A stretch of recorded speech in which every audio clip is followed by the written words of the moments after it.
सांसद र पूर्व राज्य मन्त्री दीपक खड्काले शक्तिको आडमा कब्जा लिएर भाडामा लगाएको स्काउटको जग्गामा बनेको संरचनामा काठमाडौँ जिल्ला प्रशासनले अहिले ताला लगाइदिएको छ।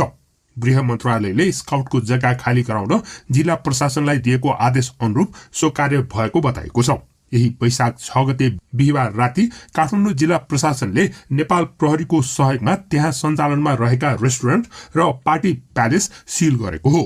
लैनचौरमा रहेको स्काउटको जग्गामा विगत 15 वर्षदेखि भाडामा लिएर लैनचौर बैंकेट र माई चोइस रेस्टुरेन्ट सञ्चालनमा रहेकोमा अहिले ती दुवैमा ताला लागेको हो।